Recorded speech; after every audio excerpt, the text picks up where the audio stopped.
স্বামী স্ত্রী এমন একটা নেয়ামত, তাদের মাধ্যমে পৃথিবীতে নেক্সট প্রজন্ম একটার পর একটা আসতে থাকে। তাদের মধ্যে যদি বন্ধু আদব কায়দা নিয়ম নীতি না থাকে, তাহলে কিন্তু কখনোই বন্ধু ভালো কিছু আশা করা যায় না। আমাদের দেশের স্বামী স্ত্রীর মধ্যে গন্ডগোল আছে না নাই? এখন ম্যাক্সিমাম ঘরে ঘরে বন্ধু স্বামী স্ত্রীর গন্ডগোল। আল্লাহ কোরআনে বলেছেন আশিরুহুন্না বিল মা'রুফ। আল্লাহ রাব্বুল আলামিন বলে দিয়েছেন, তোমরা তোমাদের স্বামী স্ত্রী মিলেমিশে তোমরা তোমাদের স্ত্রীদেরকে নিয়ে সৎ এবং সুন্দরভাবে জীবন যাপন করো। আমার দিকে তাকানো বন্ধু, আগে আমি পুরুষদেরকে নিয়ে আলোচনা করি। আমাদের পুরুষদেরও বন্ধু দোষের শেষ নাই, আছে না নাই? পুরুষের দোষের শেষ নাই। বলে হুজুর কেমন দোষ? আল্লাহর হাবিব বলেছেন, তুমি যদি চা খাও বিবির জন্য চা নিয়ে যাবে, তুমি যদি মিষ্টি খাও বিবির জন্য মিষ্টি নিয়ে যাবে, তুমি যদি পান খাও বিবির জন্য মিষ্টি নিয়ে যাবে। তুমি স্বামী হিসাবে যতটুকু কষ্ট করো, তার চাইতে তোমার বিবিও কম কষ্ট করে না। তুমি অফিসে চলে যাবে, সকালবেলা সে পেরেশানি করে রান্না করে দেয়, তোমার কাপড় চোপড় তোমার অফিসে যাওয়ার সবকিছু জোগায় দেয়, এমনি করে করে যে যেই জায়গায় যায় তাকে রেডি করে দেয়, দেয় কি দেয় না? এই জন্য নবীজি বলেছেন, তোমার উপর তোমার বিবির উপর তোমার উপর দুজনের উপর দুজনের অধিকার রয়েছে। তোমরা কি করো? একজন তুমি যেটা করবে, তোমার জন্য কোনো কাপড় কিনলে বিবির জন্য কাপড় কিনো। তোমরা মনে রাখবে, আল্লাহর হাবিব বলে দিয়েছেন, নারীদেরকে বাঁকা হাড্ডি দিয়ে তৈরি করা হয়েছে। কি দিয়ে? পাঁজরের বাঁকা হাড্ডি দিয়ে নারীদেরকে তৈরি করা হয়েছে। নারীদের চিন্তা বাঁকা বাঁকা। আল্লাহর হাবিব বলে দিয়েছেন, বউ যদি 100টা ভুল করে, কয়টা? আল্লাহর হাবিব বলেছেন, বিবি যদি 100টা ভুল করে, তুমি 99টা ক্ষমা করে দিও, আর একটা ভুলের জন্য তাকে শাসন করিও। কারণ একেবারে ফেলে যদি রাখো তাহলেও হবে না, আবার যদি বেশি বেশি দোষ ধরতে থাকো তাহলেও সংসার টিকবে না, ভেঙে ফেলতে হবে। এটা হলো পুরুষের দায়িত্ব। কে বলেছে? আল্লাহ রাসূল বলেছেন। কথা কয়টা? 100টা অন্যায় করলে 99টা মাফ করে দিবেন, একটার জন্য তাকে শাসন করবেন। শাসন করতে গিয়ে তার মা বাবা উঠাইয়া গালি দিয়েন না, তার মুখের উপর মারবেন না। আল্লাহর হাবিব নিষেধ করেছে, বিবির মুখের উপর টাচ করে মেরো না। এখন আপনি মনে মনে ভাবলেন, হুজুর আমি আমার বিবিকে সর্বোচ্চটা দিয়ে ভালোবাসি, কিন্তু সে তো আমার মাকে ভালোবাসে না, বা মায়ের সাথে কোনো ধরনের মিলমিশ হয় না, মাকে আপন করে নেয় না। সেই ক্ষেত্রে নবীজি বলেছেন, তুমি চেষ্টা করো তাকে ভালো করার জন্য। যদি সে ভালো না হয়, তাকে সসম্মানে কি করে দাও? তালাক দিয়ে দাও। কি দিয়ে দাও? তারপর মারামারি করা যাবে না, ঝগড়া করা যাবে না, কলহ সৃষ্টি করা যাবে না। কিন্তু বন্ধু, বিবি এবং মায়ের মধ্যে যদি দ্বন্দ্ব চলে, মাকে কিছু বলা যাবে না। কারণ আল্লাহ বলেছেন, আমার আগে যিনি আলোচনা করেছেন তিনি ওই আয়াতটা তেলাওয়াত করেছেন, ওয়াবিল ওয়ালিদাইনি ইহসানা। কথা কি বুঝতে পারছেন আমার বন্ধুরে? আমাদের মধ্যে সমস্যার শেষ নাই। আমাদের যারা ম্যাক্সিমাম পুরুষরা কিন্তু বিবিকে মোহরানা দেয় না। অনেক ম্যাক্সিমাম পুরুষ তার বিবিকে মোহরানা দেয় না। আল্লাহর হাবিব বলে দিয়েছেন, কোন স্বামী যদি ক্ষমতা থাকার পরে, এবিলিটি থাকার পরে তার বিবিকে যদি মোহরানা না দিয়ে মারা যায়, আপনার আমার প্রাণের নবী জানিয়ে দিয়েছেন, ওই স্বামী ইন্তেকাল করার পরে তাকে কাল হাসরের দিন জিনাকারীদের অন্তর্ভুক্ত করিয়ে উঠানো হবে। আর জোরে কর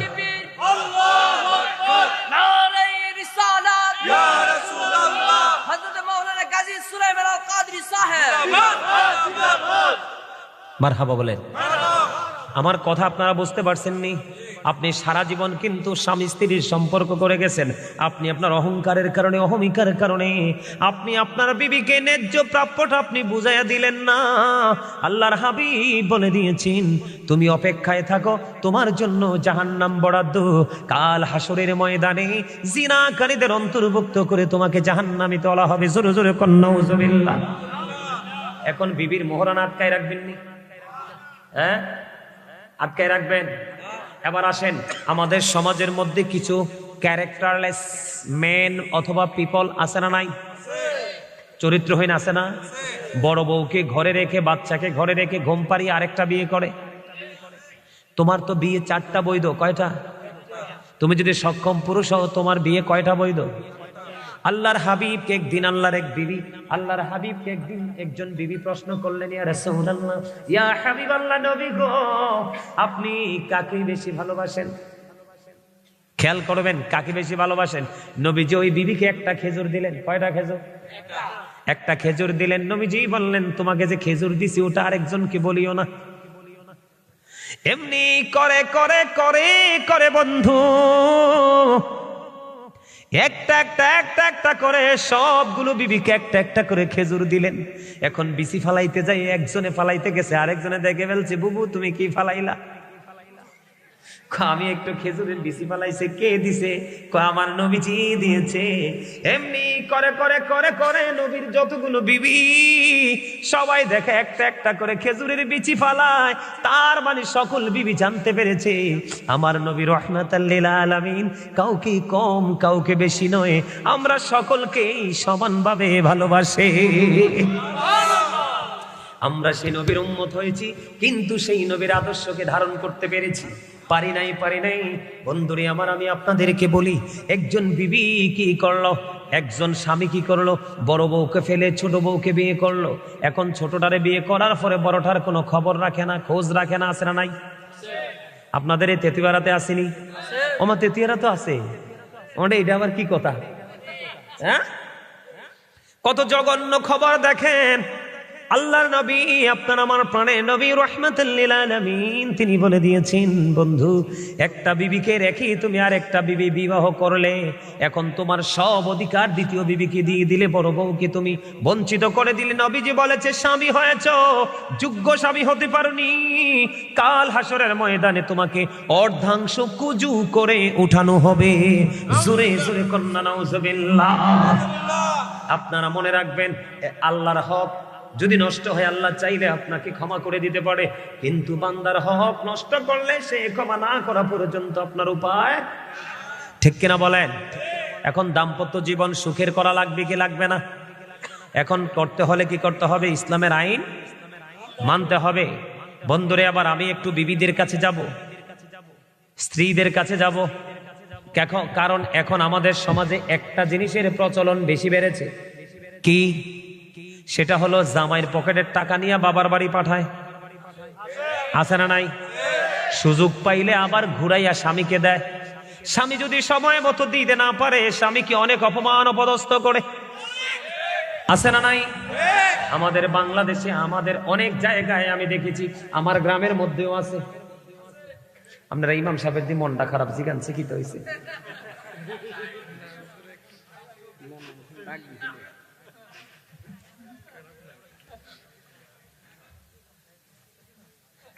আসেনি কন্যা, আমারে আসেনি কন্যা, পকেটের টাকা চুরি করে না?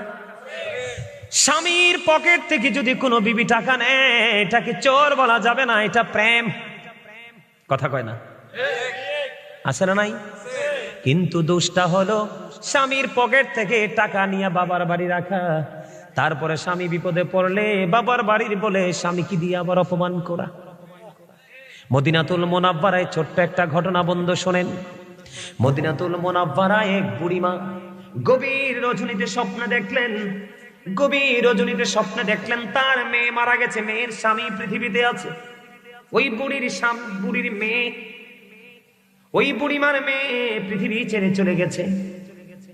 এখন ওই বুড়িমা গভীর রজনীতে বন্ধু স্বপ্নে দেখলেন, তিনি স্বপ্নে দেখলেন তার মেয়েকে জাহান্নামের মধ্যে ফেরেশতারা মাথার মধ্যে আগুনের পেরেক বসাচ্ছে, হাতের মধ্যে আগুনের বেড়ি পরিয়ে দিয়েছেন, পায়ের মধ্যে ঠিক সেম ভাবে পরিয়ে দিয়েছেন। তখন এই বুড়িমা মেয়েকে প্রশ্ন করলো, মা তোমার এই দুর্দশার কারণ কি? মা গো, আমি জীবনে আমার স্বামীর কথা শুনিনি, আমি স্বামীর কথা অমান্য করে স্বামীর পকেট থেকে টাকা চুরি করে বাবার বাড়ি পাঠাইছি, আমি স্বামীর কথা অমান্য করে এই বাড়ি থেকে ওই বাড়ি চলে গেছি, আমি এমন কোন অপমান অপদস্থ নাই আমি আমার স্বামীকে করিনি। আমি মরার পরে স্বামীকে অপমান করার কারণে আজকে আমার এই দুর্দশা। বন্ধু, স্বামী কিন্তু বেঁচে আছে। বুড়িমার রাত পোহায় গেল, সকাল যখন হলো স্বামীর কাছে চলে গেল, মেয়ের হাজবেন্ডের কাছে চলে গেল। বাবা গো, আমার মেয়েটা তোমাকে অনেক কষ্ট দিয়েছে জীবনভর, আমার মেয়েটা পৃথিবী ছেড়ে চলে গেছে। আমি স্বপ্নে দেখেছি আমার মেয়েটা খুব খারাপ অবস্থার মধ্যে আছে, তুমি আমার মেয়েটাকে ক্ষমা করে দাও। এখন স্বামী বলতেছে না না না, আমি কোনোদিন তাকে ক্ষমা করব না। তার কারণ হলো এই কারণে আমি তাকে ক্ষমা করব না, কারণ সে সারাটা জীবন আমাকে অস্থির করে রেখেছে, কোনোদিন সে আমাকে মূল্যায়ন করেনি। আমি যদি বলেছি ওই দিকে যাইও না, সে আমার কথা শুনেনি, ওভারটেক করে গিয়েছে। এমনি করে করে যত অবমাননা সবগুলো করেছে, আমি ক্ষমা করব না। এবার ওই বুড়ি কি করলেন, কোনোভাবেই কোনো সুযোগ না পেয়ে বুড়ি মা চলে গেলেন আপনার আমার প্রাণের নবীর কাছে। ইয়া রাসূলুল্লাহ, ইয়া হাবিবাল্লাহ, নবী গো, ও প্রাণের নবী, আমার মেয়েটা আমি দেখেছি জাহান্নামে এমন এমন বিপদে আছে। ইয়া রাসূলুল্লাহ, আমি আমার মেয়ের জামাইয়ের কাছে ক্ষমা চাইতে গিয়েছি, সে বলে দিয়েছে সে ক্ষমা করবে না। এখন সে যদি ক্ষমা না করে, ইয়া রাসূলুল্লাহ, আমার মেয়েটা ক্ষমা পাবে না, মুক্তি পাবে না। এবার আমার আপনার প্রাণের নবী স্বামীকে ডাকলেন। স্বামীকে ডাকার পরে আমার আল্লাহ নবীজি বলে দিলেন, তুমি যদি তোমার বিবিকে আজকে আল্লাহর রাস্তে ক্ষমা করে দাও, আল্লাহ রাব্বুল আলামিন তোমাকে ক্ষমা করে দিবে। জোরে জোরে কন্যা সুবহানাল্লাহ। স্বামী নবীজির কথা শুনে স্ত্রীকে ক্ষমা করে দিলেন। বুড়িমা পরে স্বপ্নে দেখলেন আল্লাহ রাব্বুল আলামিন ওই মেয়েটাকে জান্নাত জাহান্নাম থেকে জান্নাতে অধিষ্ঠিত করেছে। জোরে জোরে বলেন না সুবহানাল্লাহ। বন্ধুরি আমার, আমি আরেকটা ঘটনা আমি আপনাদেরকে বলি। মেয়েরা বন্ধু যদি স্বামীর কথা মেনে চলতে পারে তাদের জন্য বড় নিয়ামত। মদিনাতুল মুনাওয়ারায় বন্ধু এখনকার যুগে কিন্তু বেপরোয়াভাবে চলাফেরা করে। আমাদের আগে আমরা ছোট থাকতেও দেখছি বন্ধু, খানদানি বংশের মানুষেরা বিবিদেরকে বাড়ি থেকে বের হতে দিত না। বাড়িতে কাজের লোক রাখতো, দাসী রাখতো, ঠিক কিনা বলেন? রাখতো কি রাখতো না? দাস দাসী রাখতো কিনা? তৎকালীন সময়ে, আমার কথা শোনেন, তৎকালীন সময়ে বন্ধু আল্লাহর প্রিয় হাবিব সরকারে মদিনা তিনি বলেছেন, এক স্বামী তার বিবিকে নির্দিষ্ট সময় বেঁধে দিয়ে চলে গেলেন আল্লাহর জন্য, সফরে বের হয়ে গেলেন। যাওয়ার সময় বলে গেলেন, বিবি রে, তোমার যা কিছু প্রয়োজন আছে আমি বাড়িতে দাসী দিয়ে গেলাম, আমার যা কাজের লোক দিয়ে গেলাম, তার মাধ্যমে তুমি কি করবা, তোমার সকল চাহিদা তুমি পূরণ করবা, কিন্তু বাড়ি রাঙিনা ছেড়ে বের হইও না। হঠাৎ করে বন্ধু একদিন খবর আসলো, তখন তার বাবা সিরিয়াস অসুস্থ, কিন্তু স্বামী তো বলেছে তুমি বাড়ি ছেড়ে যেও না। এবার নবীজির কাছে খবর পাঠালেন, ইয়া রাসূলুল্লাহ, নবী গো, আমার স্বামী নিষেধ করে গিয়েছে। নবীজির কাছে এইভাবে পাঠালেন খবর, কিন্তু আমার বাবা সিরিয়াস অসুস্থ, আমার বাবাকে দেখতে যেতে চাই, যেতে পারবো কিনা? আল্লাহর হাবিব বলেছেন, তোমার স্বামী যেহেতু নিষেধ করেছে তুমি যেও না। মেয়েটা ধৈর্য ধরলো, ধৈর্য ধারণ করে বন্ধু অবস্থান করলো, ধৈর্য ধারণ করে অবস্থান করলো। কিছুদিন পরে আবার খবর আসলো, এই মেয়েটার বাবা মারা গেছে। ইন্না লিল্লাহি ওয়া ইন্না ইলাইহি রাজিউন। তখন আবার খবর পাঠালেন নবীজির কাছে। নবীজি বললেন, তোমার স্বামী এসেছে? না। তার স্বামী এসেছে? কয় না। কিন্তু স্বামী যদি না আসে অনুমতি ওভারটেক করে যাওয়া যাবে না। মেয়েটা কি করলেন না বন্ধুরি আমার, স্বামীর কথা অমান্য করলেন না, নবীজির কথা অমান্য করলেন না, তিনি তেনার বাড়িতে অবস্থান করলেন। বন্ধু, বাবা মারা গেল, কাফন দাফন সব হয়ে গেল। গভীর রজনীতে আল্লাহর প্রিয় হাবিবের কাছে খবর চলে আসলো, নবী গো, আপনি জানিয়ে দেন ওই মেয়েটা আপনার কথা মান্য করেছে এবং স্বামীর হুকুম মান্য করেছে, এই কারণে আমি তার বাবাকে জান্নাতে দিয়ে দিয়েছি। জোরে জোরে কন্যা সুবহানাল্লাহ। বন্ধুরে আমার, আমি আপনাকে বলি, বেপরদাসীর স্বামী স্ত্রীর মধ্যে একটা মধুর বন্ধন, সুসন্তান পৃথিবীতে আসার বেশি সম্ভাবনা বয়ে আনে। আমি আপনাদেরকে বলে বন্ধু, স্বামী স্ত্রীর সম্পর্কটা কেমন হওয়া লাগবে? আপনার ধরেন গভীর রজনীতে স্বামী বিছানায় চলে গেল, স্বামী স্ত্রী বিছানায় চলে গেল, কিন্তু স্বামী যখন স্ত্রীকে ডাকবে, স্বামী যখন স্ত্রীকে ডাকবে কাছে আসার জন্য, কিন্তু স্ত্রী তার স্বামীর ডাকে সাড়া দিল না, মুখটাকে উল্টো দিকে ঘোরায় দিল। আল্লাহর হাবিব বলেছেন, যখন সে স্বামীর ডাকে সাড়া না দিয়ে মুখটাকে উল্টো দিকে ঘুরিয়ে দিল, আল্লাহর প্রিয় হাবিব সরকারে মদিনা তিনি বলে দিয়েছেন, বন্ধুরি আমার, ওই তখন থেকে সারা রাত পর্যন্ত ওই মহিলাটাকে লানতের ফেরেশতা শুধু লানত দিতে থাকলো। জোরে জোরে কোন নাউজুবিল্লাহ। বন্ধুরি আমার, আপনারা জানেননি সবচেয়ে বেশি রান্নার ক্ষেত্রে সবচেয়ে রিস্কের রান্না কোনটা? কি? দুধ। দুধের পক্ষে কে কে হাত তোলেন? আরে বেটা ডর আসনি, হেসে তো দুধে তো আর তো ভয় পায়। সবচেয়ে রিস্কের রান্না, কারণ আমি আমার মায়ের সাথে অনেক দুধ জাল দিছি। ও মা হাসে, ছেলেও লিখি মারে সাহায্য করতে পারে না, এমন কোন হেল্প নাই আমি আমার মারে করি নাই। দুধ এমন একটা জিনিস বন্ধু, এটা কিন্তু উতরাই যদি ভালো করে কন্ট্রোলিং এ রাখা যায় না, উতরাইয়ে পড়ে যায়। বলে হুজুর দুধের কাছে কেন আসলেন? হাদিস শরীফের মধ্যে এসেছে, নবীজি বলে দিয়েছেন স্বামীর কদর বোঝানোর জন্য, স্ত্রীর কাছে স্বামীর মর্যাদা বোঝানোর জন্য, একটা স্ত্রীর কাছে তার স্বামী কতটা দামি সেটা বোঝানোর জন্য নবীজি বলে দিয়েছেন, একটা নারী যদি চুলার মধ্যে দুধ বসায়, দুধ রান্না করা অবস্থায় থাকে, আর এই অবস্থায় যদি তার স্বামী ডাক দেয়, একটা সেকেন্ডও দেরি করতে পারবে না। স্বামীর ডাকটা দিতে দেরি স্বামীর কাছে চলে যেতে হবে। দুধ পরে সব ছাই হয়ে যাক, তারপরও স্বামীর ডাকে আগে সাড়া দিতে হবে। জোরে জোরে সুবহানাল্লাহ। আমার দাদা ভাইরা আসেনি, এনে অনেকে ফান খায় না, দাদি আসেনি, দাদার দাদি আছে না? হ্যাঁ, আমার নবীজি কইতেছে কি জানেননি, যদি পান খাই অভ্যাস হয় দাদা দাদু দুজনে পান খাবেন, যদি চা খাওয়ার অভ্যাস হয় দুজনে একসাথে বসে চা খাবেন।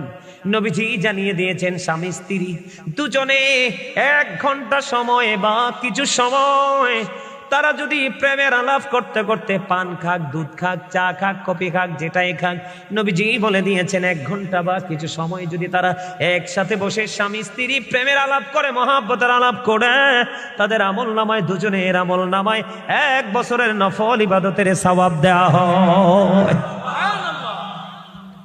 এখনকার স্বামী স্ত্রী তো ইঁদুর বিড়ালের মতো, ম্যাক্সিমাম এরকম না? ম্যাক্সিমাম স্বামী স্ত্রী এখন কিসের মতো? ইঁদুর এবং বিড়ালের মতো। নাকি ভুল বললাম? আরো জোরে। আমি দেখছি এক সময় আমার নিজের চোখে, এক বউ, নতুন বউ আইছে শ্বশুর বাড়ি, তা আমি গেছি বউ চাইতাম, ছোট তো বড় ইয়ে না বুঝছি, বউ চাউন যে বালা না জায়েজ নাই। বউ চাইতে গেছি, বুঝছেন, বউ চাইতে যাইয়া দিই বহু ট্যাঙ্কের উপরে ঠ্যাং দিয়া সিগারেট টানে টোকা মাইরা।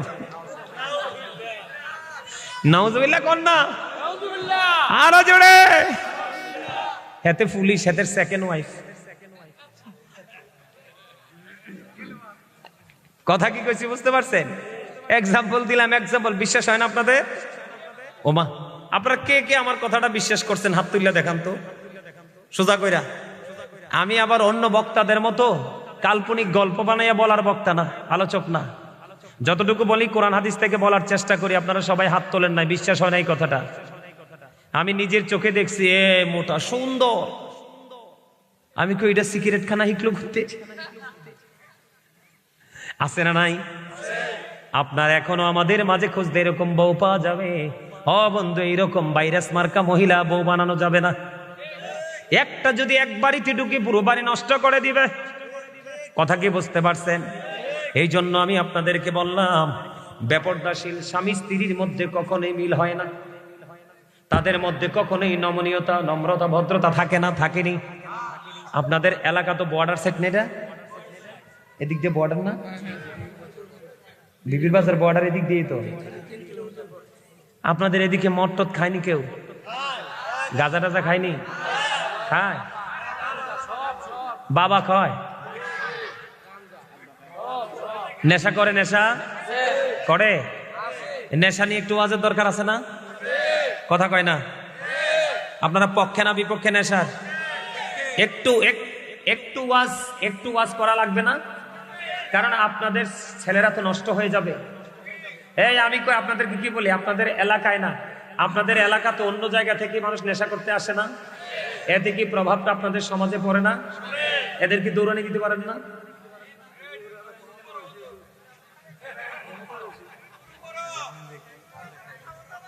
কেন বলছি জানেন? আমার কথা শোনেন। যে অন্যায় করে এবং যে অন্যায়কে প্রশ্রয় দেয় দুজন সমান অপরাধী। কে? আমরা তো মুসলমান, আমরা কি এই কাজ তো আমাদের কাজ না, এই কাজ হচ্ছে বেঈমান কাফেরদের কাজ। এই কাজ কার কাজ? এটা আমরা মুসলমানদের কাজ। আমি আপনাদেরকে বলি, এটাকে আপন করবেন নাকি এটাকে বয়কট করবেন সেটা আপনারা সিদ্ধান্ত নেবেন। এদিকে তাকান। আল্লাহ রাব্বুল আলামিন পবিত্র কালামে হাকিমে বলেছেন, বলবো, ইন্নামাল খামরু ওয়াল মাইসিরু ওয়াল আনসাবু ওয়াল আজলামু রিজসুম মিন আমালিশ শাইতান। এদিকে তাকান। মদ, জুয়া, মূর্তি, ভাগ্য গণনা, এগুলো ঘৃণ্য বস্তু, শয়তানের কাজ। কার কাজ? এগুলো কার কাজ? কে বলেছে? আল্লাহ। এখন আপনারা আসেন, শয়তান কি আপনার আমার বন্ধু না শত্রু? ইন্না শাইতানা লাকুম আদুউন ফাত্তাখিযুহু আদুওয়া। Satan is the eternal enemy of the believers. ঈমানদারদের প্রকাশ্য শত্রু হলো শয়তান। কারণ মুসলমান ঈমানদার যত খারাপ কাজ করে সব শয়তানের ধোঁকায় পড়ে করে। আমি আপনাদেরকে বলি, বাবা আদম আলাইহিস সালাম এবং মা হাওয়া, তারা কি জান্নাত থেকে বের হইছে না? তারা যখন জান্নাতে ঢুকছে, আল্লাহ তাদেরকে বলছে, তোমরা জান্নাতের যেখান থেকে মন চায় গন্ধের ধোঁকায় পড়ে যখন তারা গন্ধম খেয়ে ফেললো, কি করলো?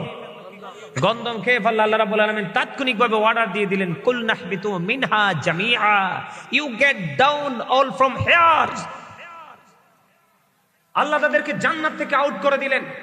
তাও কেমন ভাবে বের করছে জানেননি? তাদের শরীরে কিন্তু কোনো পোশাক ছিল না। তারা যখন এই গন্ধম ভক্ষণ করলো, আমি আপনাদেরকে একটু বলবো কৌশলটা, মানে এটা আপনাদেরকে বলা আমি মনে করি একটু দরকার, আপনাদের শোনা দরকার। তাহলে আমি মনে করি একজনও যদি হেদায়েতের পথে আসে, এটা আমাদের জন্য অনেক বড় নিয়ামত। বলবো? শোনেন, আমি গন্ধম গাছটার উৎপত্তি স্থল, গন্ধম গাছটা কোত্থেকে তৈরি হয়েছে এটা একটু বলি। এটা বললে আপনি মদ, গাঁজা, শয়তানের কৌশল, এগুলো একটু কতটা ভিন্ন জিনিস বুঝতে পারবেন। সম্মানিত উপস্থিতি, যখন আদম ও সফিউল্লাহকে সৃষ্টি করা হয়েছিল, বানাইছিল আল্লাহ, এক একজন এক এক রকম মত দিছে। এক একটা রিওয়ায়াতে এক এক রকমের বর্ণনা আসছে। কেউ বলে যে 40 দিন, কেউ বলেছে 40 বছর, কেউ বলে 40,000 বছর পরে আদমের দেহে রূহ দেওয়া হয়েছে। কি দেওয়া হয়েছে?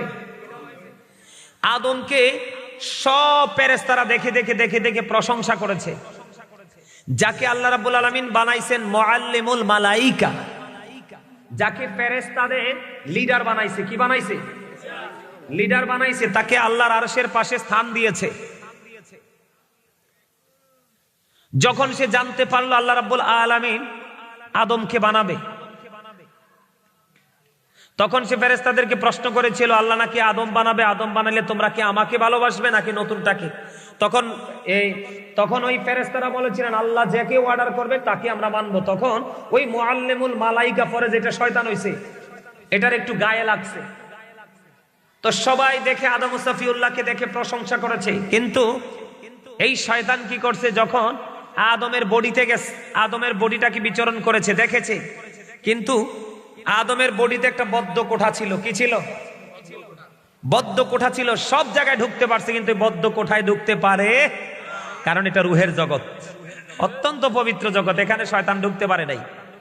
আমি এইখান থেকে বের হয়ে আইসাই সে থুতো ফালাইছে। নাউজুবিল্লাহ বলেন। মানে আদম সফিউল্লাহর এই বডিটাকে দেখা সে বের হইল। বের হইয়াই সে আপনার আদমকে দেখে ঘৃণা করে এই শয়তান থুতু ফালাইছে। এই থুতু ফালানোর সাথে সাথে থুতু থেকে কুকুর জন্ম হয়েছে। এই কারণে কুকুর সৃষ্টি জগতের মধ্যে সবচেয়ে নাপাক।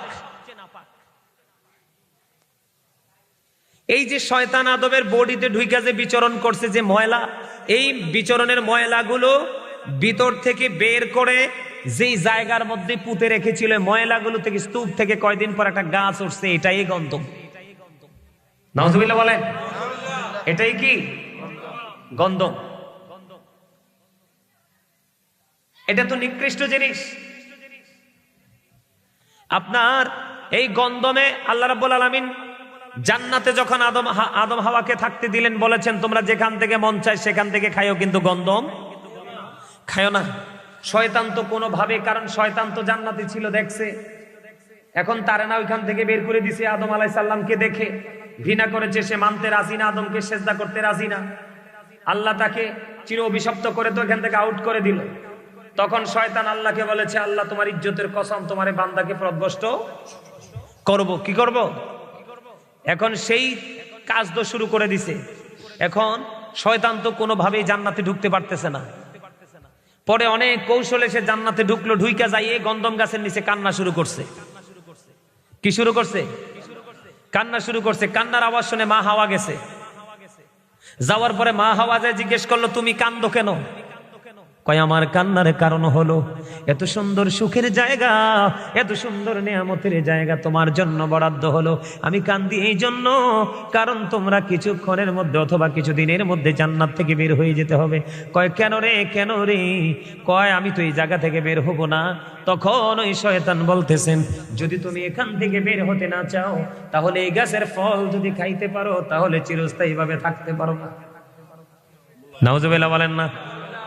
এবার মা হাওয়া কি করলেন? মা হাওয়া কি করলেন? ওই গন্ধম খাইতে চাইলেন।